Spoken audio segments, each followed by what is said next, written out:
lunchtime. Now, as the news of the world hacking scandal escalated with the resignation of John Yates, one of the Met's top counter-terrorism officers, there have also been suggestions that David Cameron, who will fly home tonight from his South Africa trade trip tonight, should even consider bowing out himself.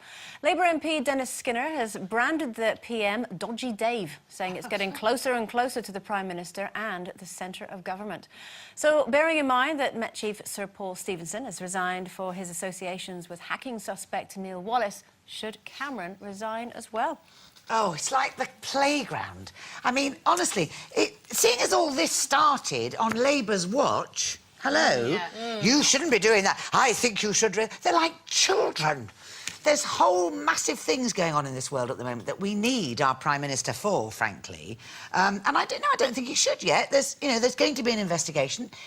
And the whole business about employing somebody to do his PR, whatever, that's PR. It's got nothing to do with how he, is running the rest of the country. And maybe, it's all... There's so much to come out. And I honestly, seriously think it's getting hysterical But now. do you think the fact that, obviously he hired someone who has then become embroiled in all this, that he's tainted by association? Well, the trouble is, this is the thing nowadays, isn't it? You can be tainted by association, and be completely innocent, and everybody assumes you're guilty, and actually you're not guilty until you're proven guilty. Okay.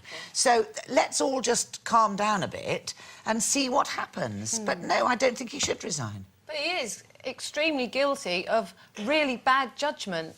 Well, because actually, when he hired Andy Coulson, he knew why he wasn't working for the News of the World anymore.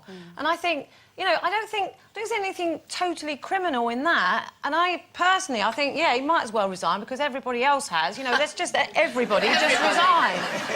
And it is getting a little bit insane.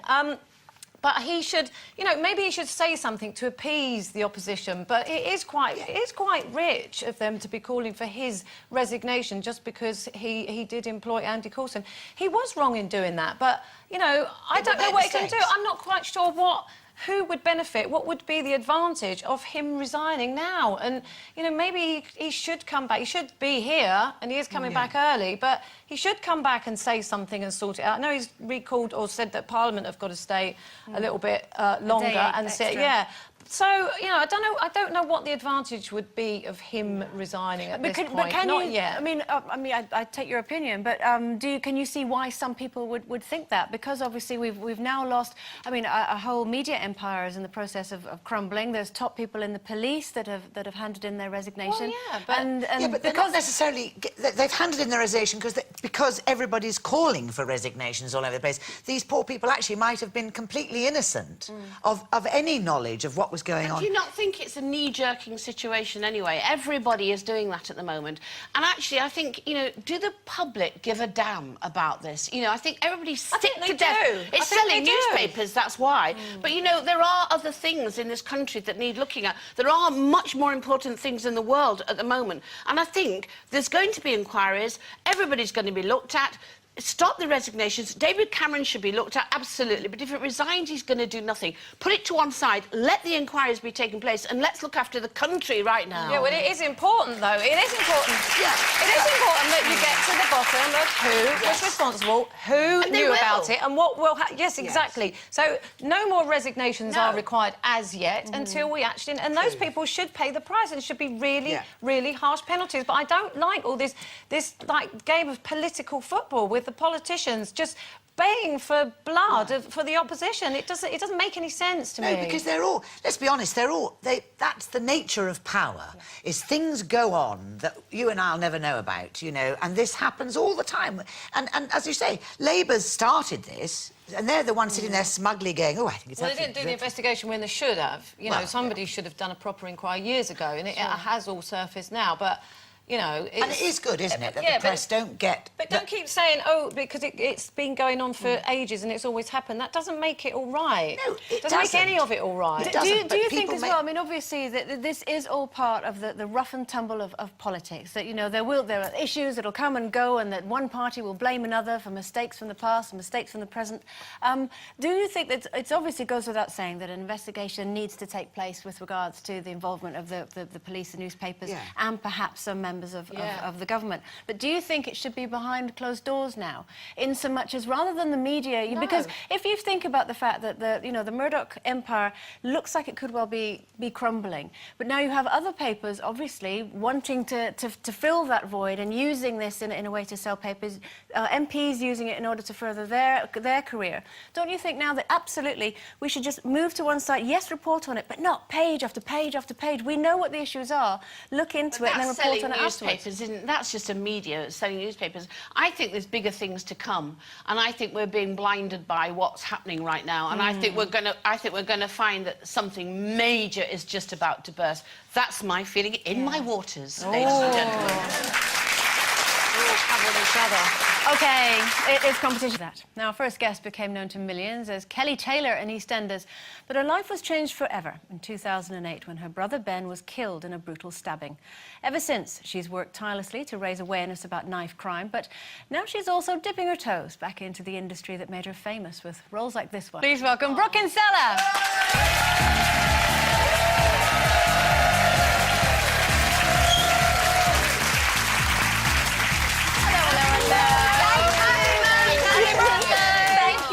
Cake. Thank you You're so much. You're very welcome. Make sure you take it with you, because we'll just eat it if you leave it behind. Oh no, there'll be none left for you to eat, I promise. So was it nice to get back into acting again? Because obviously you've had a wee bit of time away from our screens. It was really nice. I mean, it's only a small cameo role, but to work with Bradley Walsh was amazing. And to be pregnant, it was strangely really enjoyable. I just kept walking around, rubbing my belly. You know why it was enjoyable? Because you can take the balloon out and go back. It makes you feel really skinny after. If you want to feel skinny quick, just put a big pregnancy belly on for a few hours. It's brilliant. Balloon-like. I think the way I was sitting, actually, it wasn't too... Yeah, for how small I am as well. But it was really good fun, and it's nice to kind of get back into it. And is that the only thing that you've done? Have you got any other things lined up? I did quite a few things this year. I did Holby City and Missing, but funny enough, everything I'm playing involves me having a child, being pregnant. So, and I think I'm just feeling a little bit emotional because it's my birthday. I'm feeling like I'm getting old. So, how old are you? 28. Oh, so old. 28. Yeah, it's almost 30. Now you are going to be getting the best Prezi ever, I hear. Congratulations on your MBE. Thank you very much. It's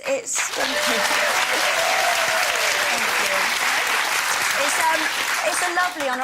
I keep giggling to myself every time I think about it, because I honestly don't feel that deserving of it. It's not just me that does this work. We all know there's countless people out there who fight really hard, you know, to kind of create awareness about knife crime, so I do want to share it with all of them. But it is lovely, and I do need to find an outfit to get to the palace with. Tell us about it, though. Tell us what you have actually been doing on the road and everything.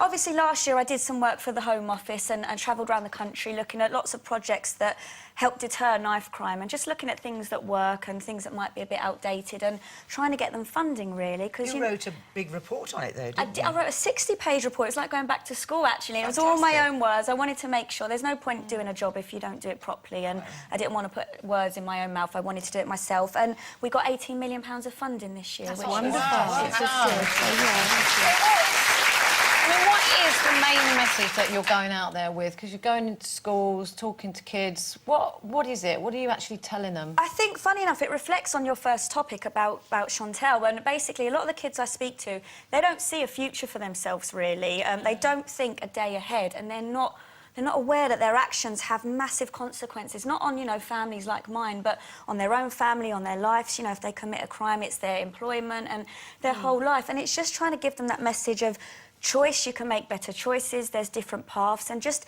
think about what you're doing, because it will affect your future and lots of other people. So education for me is my passion. Do you think your age helps? Because it's one thing a government having an initiative and spending millions of pounds and men in suits telling kids to behave themselves, but the fact that you've experienced this firsthand and you're more on their wavelength, do you think they're more likely to listen to you? Completely. I mean, I'm doing my posh voice today, but you just saw how I normally talk in the Law and Order clip. So when I go in and speak to the kids, you know, I speak as a 28-year-old girl I think I'm 16 in my head, so I can relate to them. But I tell you what, if you put my mum and dad in front of a group of kids and they explain, you know, the devastation this can cause, the kids don't move. They do not flinch. Do your parents do that? They do. We all do that. My whole family and many other families. You know, we spend a lot of time travelling across the country into schools, just letting kids know, you know, what it does to families. And I'm really proud of the work that we do. Do you get frustrated when you come up against MPs who won't listen or don't understand what you're talking about?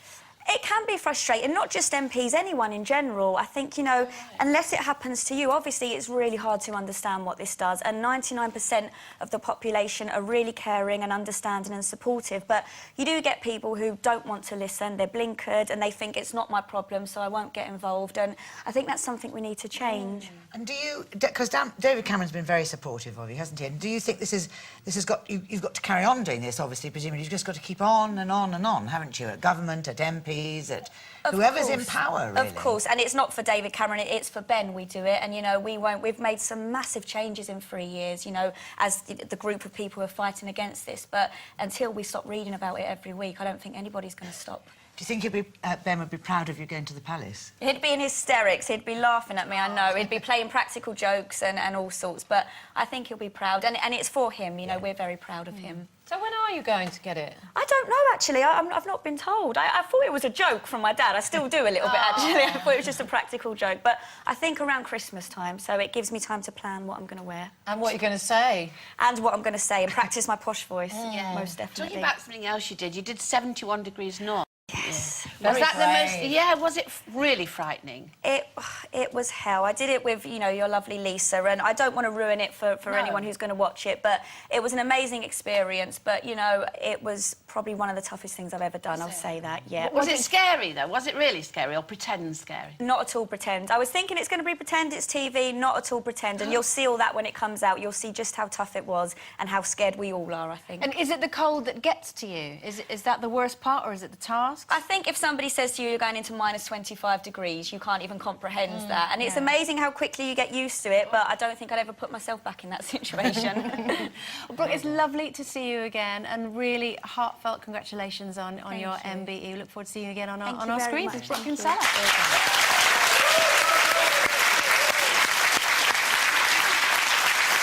OK, time for a breather, but stick around, because after this break, we'll be telling you, Mum and Dad, look away now, how to have a 4-month-long orgasm. Yes, I know, I'm exhausted at the thought. We'll see you in a bit.